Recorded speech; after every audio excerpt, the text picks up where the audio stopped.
Amma ba'd. In today's majlis, Hazrat Wala, Maulana Masula Rahmatullah alayhi, spoke about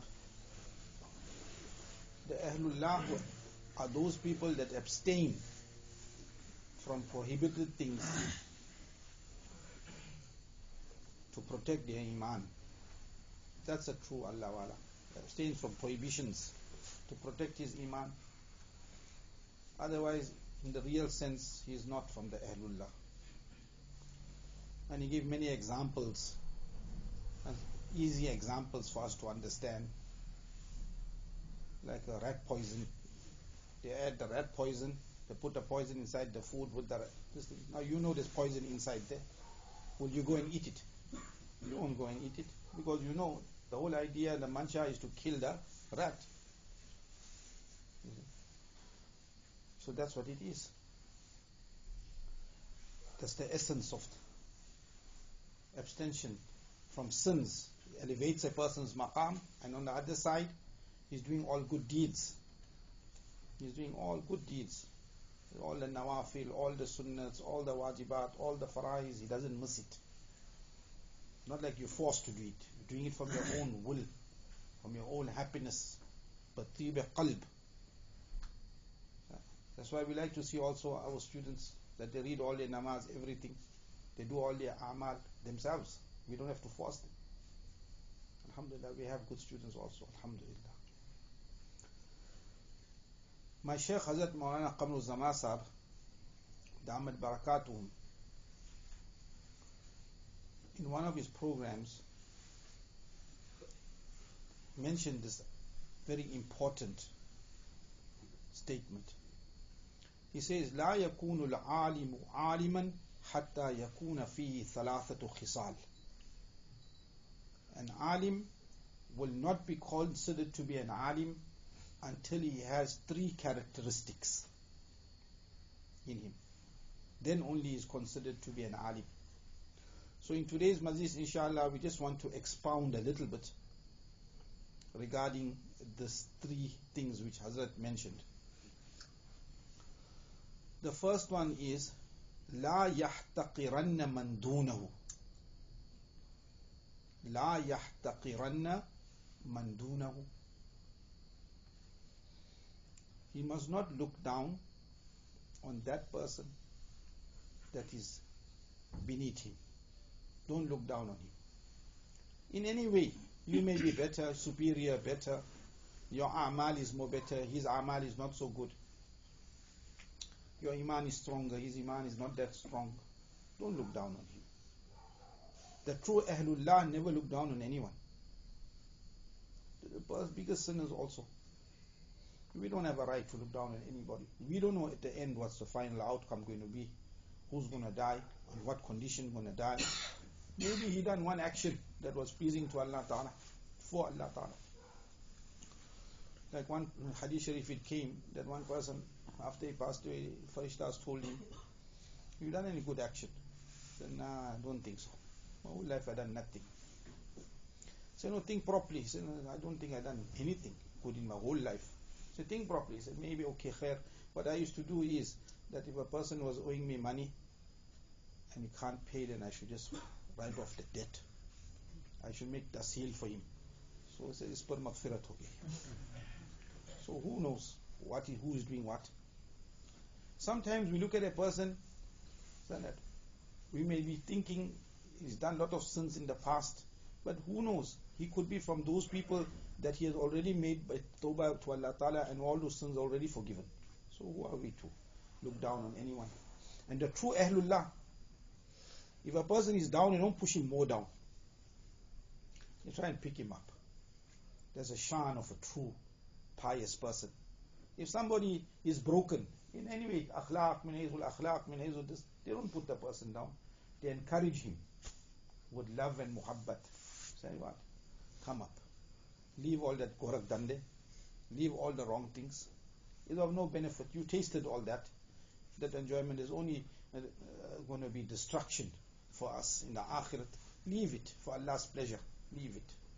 The fellow, sometimes people listen to. Sometimes I showed that there. Then that person that was down, after a little while, it starts coming up. So I was reading somewhere that there was one Buzurg reading Tahajjud with his son. So the son said to the father, forgot his name, that how fortunate we are that Allah has given us tawfiq for Tahajjud. All other people are sleeping. One answer the father gave, he said, if you read Tahajjud so that you can judge other people, it would have been better we all stepped away. We also shouldn't have read it. We shouldn't have read Tahajjud, because you're using that to judge others now. Why are you doing that? Don't do that. Don't judge other people. So the Ahlullah Shan is they don't put a person who's down more down.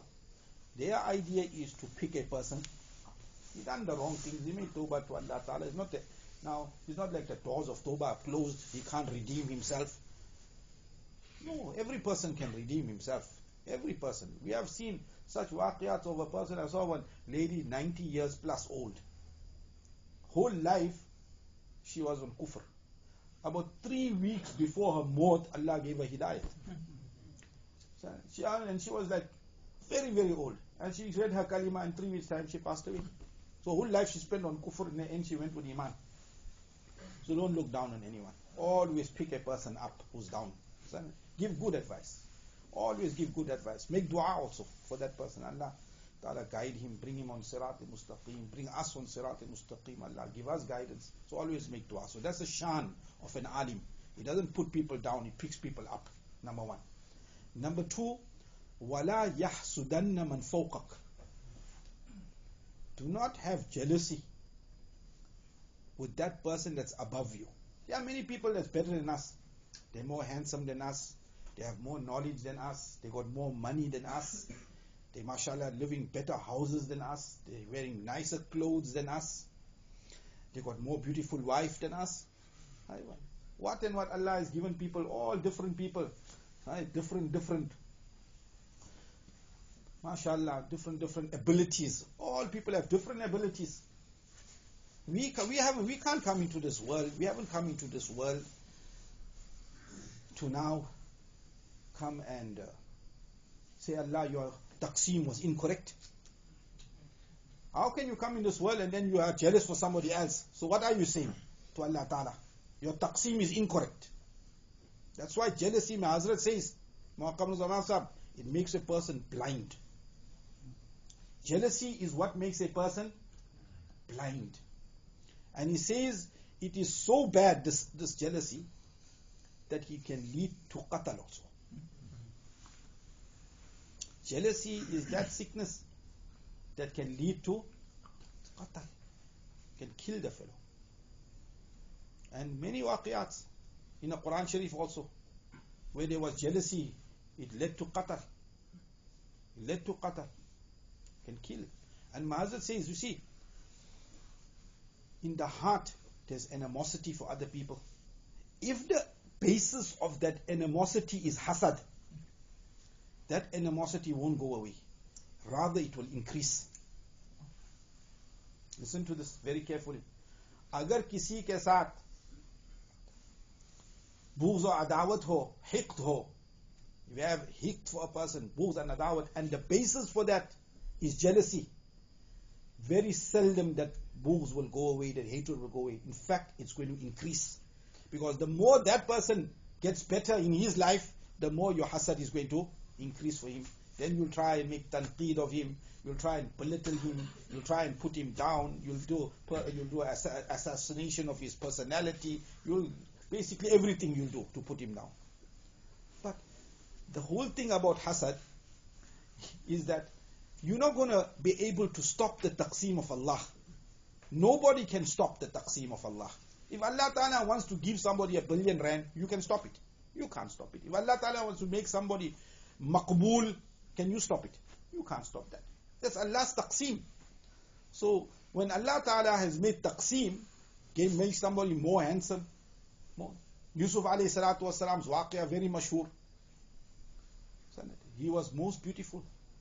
And he was the chahita of his father, Hazrat Yacoob alayhi salam. The brothers could not see it. They couldn't see it. Well, Allah Ta'ala had given him at a young age. They couldn't see it. So what led to them making mashwara to kill him and throw him in the well? What led to that? What led to it? Hasad is what led to it. His jealousy is what led to it. That was the basis of all that, what they done. Yes, this was the shan of Yusuf alayhi salam. Allah saved him. So Allah Ta'ala had nubuwwat destined for him, kingdom destined for him, what and what. And afterwards, in the end, he said, La tathriba alaykum al-yawm. What a heart he had. And when it became, everything became open, and their hasad became clear, and their plots and plans became apparent, then too he never said nothing. He just said, Shaitan made you all go a little straight. And La tathriba alaykum al-yawm yaghfirullahu lakum wa huwa arhamur rahimin. May Allah Ta'ala forgive you, no blame for you today. So whatever happened, happened. He had that zarf. But what led to the action of the brothers? Is because of hasad. In the Quran Sharif also the story of Habil Qabil. Story of Habil Qabil in the Quran. So at that time, one brother's wife was more prettier than the other brother's wife. So you was not allowed, if you are Tawamain and you born as twins, you couldn't marry your own twin. You have to marry the twin from the other side. That was in the beginning, when Allah Ta'ala wanted Nasl Insani to increase. Then Allah Ta'ala made it like that. Now he wasn't happy with that. So then he killed his own brother out of hasad. He never knew how to bury him also. Allah Ta'ala had to send a crow. And that crow showed him.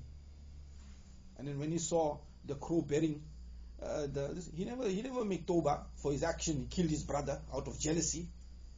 فَأَصْبَحَ مِنَ النَّادِمِينَ. He was nadim that he didn't know how to bury him. A crow had to teach him. So his nadamat wasn't tawbah. So that's why all the killing till the day of Qiyamah is on his head for killing his brother. So stories in the Quran, وَاتْلُ عَلَيْهِمْ نَمَا أَبْنِي آدَمَ بِالْحَقِّ. The whole ruku Allah Ta'ala has spoken about that incident. And the one brother, he said, no, I won't even defend myself. لَإِن بَسَطْتَ إِلَيَّ يَدَكَ لِتَقْتُلَنِي مَا أَنَا بِبَاسِطِ يَدِيَ إِلَيْكَ. If you want to kill me, I'll let you kill me, finished. I won't even stop you. That's what it is. So what led to that action? Hasad. Even amongst ulama too, there's a lot of hasad. My Ustad Muhtaram, Hazrat Shaykh Mufti Aslam Sahab, he told us regarding Allama Abdul Hayy Lakhnawi rahmatullah alayhi. You all heard of Allama Abdul Hayy Lakhnawi? We teach his kitab Nafus Sa'il wal Mufti in the Iftar cause and all that. And he was a great faqih.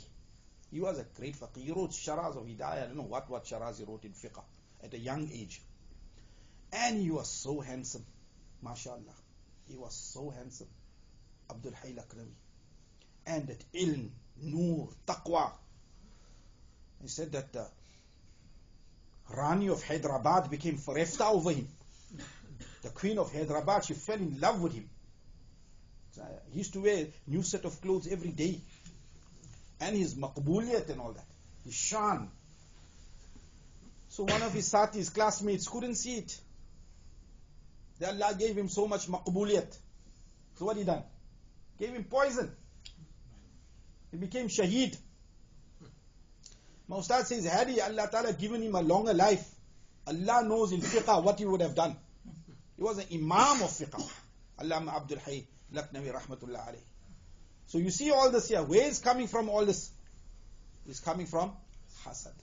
Hasad is the killer blow.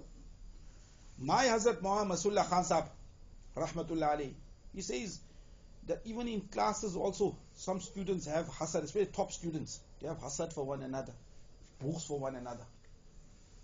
So he in Jalalabad, it was ajib. If you write exams, they don't give your results. The reason why they don't give your results, say it's going to lead to hasad. It's going to lead to bughs. Now students will say, my number came 2, that fellow's number 1. For months they don't speak to each other. Why he came out first, I came out second. Then the ustads have favorites.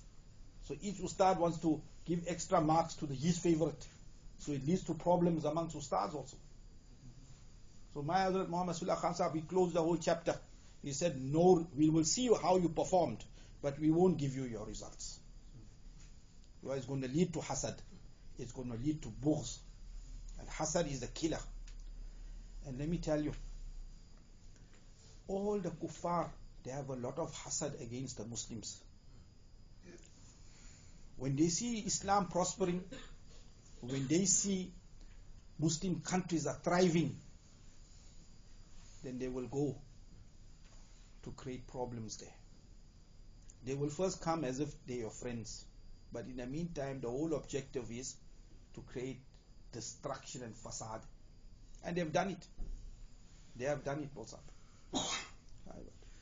If you do an analysis, whether it's the Jews, whether it's the Christians, whether it's the Russians, whether it's the Chinese, all of them, they don't have any good intention for Muslims, let me tell you. No good intentions. Their intentions is kharab. Why? Because they have hasad for Islam. Islam, mashallah, we stand for something.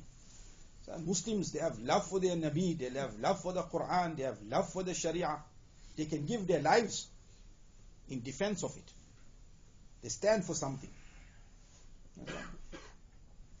So now, we mustn't get carried away by the kuffar extending olive branches to us and think that they are our bosom friends.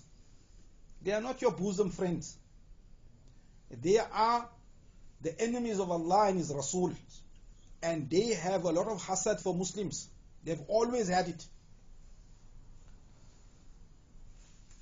People like to quote Hazrat Maulana Hussain Ahmad Madni Rahmatullah alayhi, that he joined the Congress party and all that.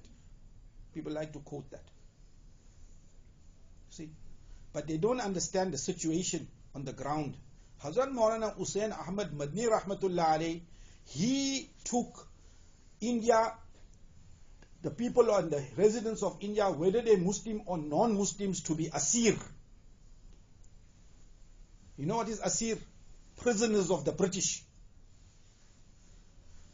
That's how he interpreted. He said India is Darul Harb. We have been invaded by invaders. And we are all Assyria. That was his main motivation, why he joined. I said that. And he said all the people have to fight for the freedom of this country. And our Akabirin, they also went to the jails of Malta. They were in the front lines of jihad. They were not just signing agreements with the Kuffaar and making all this type of things with Kuffaar, just agreements. They were not signing. They had an objective, and their objective was to free the country from the British rule. Hazrat Mu'abrasa Rahmatullah alayhi used to say that if you look at the Congress, the Muslims have given support to the Congress. I'm talking after the freedom from British rule and British oppression. He said, what have the Congress done for the Muslims of India? He said, it was in their rule that the Babri Masjid became Shaheed. It was in their rule. When the riots took place in Godhra and Gujarat and all that, it was in the rule of the Congress. Then Hazrat even said, Maulana said, that it was in the rule of the Congress that the Indian soldiers, they urinated in the mouths of the Kashmiris. He said. So you can't use that as a pretext now to say that no, we all have to sit on one table with the kafirs and all that. He said, you're wrong. It's a wrong istidlal that. It's absolutely wrong. And then the Medina Charter is also used, the Medina Charter. I've discussed that already in one of my majlis. You can find it on our website. We went in detail with all the conditions, and each point was read out. And you will find that Nabi alayhi salatu wasalam never brought Islam on the same satah as the kafirs, number one. Number two is, he never gave the kafirs control. Never. Never gave them control. Not at all. So eventually they were thrown out. They were thrown to Khaybar side. And then after that, Nabi alayhi salam on his deathbed, nobody quotes this. On his deathbed, he said, Akhrijul Yahud wa Nasara min Jazirat al-Arab. This he said on his deathbed when he was about to leave. So you are going to worry about those charters, or you going to worry about his final statement when he was leaving this dunya? And at that time when the charter was signed, that was in the beginning, not in the end. That was right in the beginning. So they made this accusation to Hazrat Umar radiallahu anhu, that how are you chasing us from here? Nabi never chased us. So Hazrat Umar told him, I haven't forgotten what he said. You see? So people, they don't give you the true picture. They make wrong istidlal from the seerah. And they make wrong istilal from our akabirin because they're pushing a narrative. They have their own agendas. And they have their own narrative and need to push that. So these two things are very detrimental for us. Number one is that this hasad. Beware of the kuffar. Allah Ta'ala says, فَفِرُّوا إِلَى اللَّهِ. Run towards Allah Ta'ala. He never said, فَفِرُّوا إِلَى الْكُفَّارِ. He never said that. Show me in the Quran. Show me anywhere when Nabi alayhi salatu wasalam himself went into a synagogue. Show me anywhere when Nabi sallallahu alayhi went into a church. Show me anywhere when Nabi alayhi salatu wasalam went in the Gurdwara. Show me anywhere. The Nabi sallallahu alayhi he was giving da'wah. But is that the method that he used for da'wah? He went personally, banafs and hafiz, in the churches, in the synagogues, in the Gurdwara. He never do that. So where are we getting that from? Kis sirat se hum wo nikal rahe? For me, sirat we're taking that out from. Show us that he went inside into a church. Show us that. Show us Nabi Sallallahu Alaihi Wasallam went inside some other place of worship of the kuffar. Show us that. You won't find the subut for that. So therefore, we have to understand what is happening in the world and what is the objectives of the kuffar, and we must not fall prey to that. And mustn't make ghalat istidlal from Quran and Sunnah to fit our narrative. That's wrong. Absolutely wrong. And interfaith way it has led us. So you can go and see in the Middle East, the people are bowing down in front of the pandits. They are hugging the cows in the temples. They're leading to kufr, leading to shirk. They are known, this interfaith means many faiths. But the Quran says there's only one faith. And that's Islam. وَمَنْ يَبْتَغِ غَيْرَ الْإِسْلَامِ فَلَيْ يُقْبَلَ مِنْ. Now you're creating confusion amongst the Amam. That all these people have to be accommodated as much as possible. So the Quran says there's only one religion. They're getting confused. The public getting confused. We are creating the confusion. And the last and final thing, Hazrat said, لا يكون العالم عالما. Alim doesn't become an alim حتى يكون فيه ثلاثة خصال. لا يحتقرن من دونه ولا يحسدن من فوقه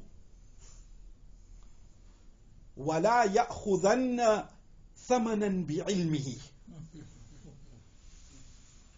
ولا يأخذن ثمنا بعلمه. He doesn't take any money for his knowledge. He doesn't sell it off to the highest bidder. ولا يأخذن ثمنا بعلمه. Like the kafirs, فويل للذين يكتبون الكتاب بأيديهم ثم يقولون هذا من عند الله ليشتروا به ثمنا. They change the laws to please the kafirs, to please this person, to that person, please the whole dunya. Change the laws. And Allah says, why are they doing it? They just want some thamanan qalilan. That's what they want. What's up? An alim, he must be very careful. He must think, this what am I doing? What is the outcome? What is going to be the consequences? And all that. So if I'm going to join this group, what is going to lead to? What's the outcome going to be? Am I going to be passively supporting it? What's going to be happening? He must think all those things. He mustn't sell his iman for money. All the amount of money in this dunya is nothing. Let me tell you. He must be happy that Allah Ta'ala has given us Quran and Sunnah. What more do we want? We don't need direction from anybody else. Allah gave us the best of the best. So we can't now say do like what the Jews done. Allah gave them man and salwa from Jannah. They say, no, we want piyaz and lesson. We want all these onions, and that's why our eyes are burning till today, cutting the onions. تَسْتَبْدِلُونَ الَّذِي هُوَ أَدْنَى بِالَّذِي هُوَ خَيْرٌ. They're changing what is best for something that's inferior. Maulsa, we don't have to do all that. Don't never sell your ilm for any amount of money in this world. We are not here to compromise on the Sharia. We are not here to become lapdogs of the kuffar. We are not the lapdogs of the kuffar. So we are the followers of Rasulullah sallallahu alaihi wasallam, and we do it with love, and we do it with devotion, and we are happy to do it. May Allah Ta'ala give us, imbibe in us these three qualities. Amen. Allah Ta'ala give us these three qualities. Allah Ta'ala keep us steadfast on the straight path. Amen. Allah Ta'ala save us from hasad and all the maladies of the heart, spiritual maladies of the heart. If you see somebody prospering, be happy for him. Say, Allah, this is your decree. Whether he's prospering in any way, dunyawi, ukhrawi, any way he's prospering, be happy for him. Allah Ta'ala, it was your taqseem for him. MashaAllah, we are happy with your taqseem. If my taqseem is less, then that's okay. We're happy with that also. But every person, he must make shukr for what Allah Ta'ala has given him. And don't make na-shukri for what Allah Ta'ala has given him. Because people are going, we are better off than millions of people in the world that are suffering. And those people, they don't have food to eat, they don't have clothes. Well, who cares? They're worried about where's the next food going to come from. Who cares what car you're driving, what house you're living in? Nobody's cared about all that. So that's insignificant. Iman agar durust hai, then you have everything. Dunya, whatever Allah has prescribed for us, we will get it. That's Allah Ta'ala's way. Now they're saying they're worried in this world, there's 8 billion people now. So the new record we have reached of humans on this world. So they're saying 8 billion, what's going to happen? What is going to happen? Nothing's going to happen. Allah is Razaq. He's going to sustain everybody. Even if it's 100 billion, Allah Ta'ala will sustain. The Kafirs don't think like that. You understand that? Because they make their Iman, they have no Iman. And they make our Iman weak also. So Allah Ta'ala save us. Allah Ta'ala save us from the makar of all these kuffar. And today, they killed all our children and mothers and sisters in Syria, and they killed them in Idlib, and they killed them in Afghanistan, and they killed them in Libya, and they stole all that oil, and they done all that. But today it's coming back to bite them. All the badduas that the people made for them is reaching them today. So you can see what's happening there. They are in turmoil. And that is baddua. So when somebody else, another nation is prospering, then you don't go and try and ignite a fire so that now you can go and steal all their wealth and all those things there. That is absolutely, and this is what the kuffar do. So there's no khair in joining the kuffar. There's no khair in signing all these things with the kuffar. There's no khair in doing all that. Especially in the era that we're living in and the history that we have seen, that they have not even one iota of good niyat for Muslimin in the world. They don't have. They always have their own agendas. May Allah Ta'ala save us and give us amal to understand and fahm salim, and Allah Ta'ala give us the tawfiq of following Islam and being steadfast on Islam. Wa akhiru da'wana alhamdulillahi rabbil alamin. Allah will make zikr now, and then we will make dua.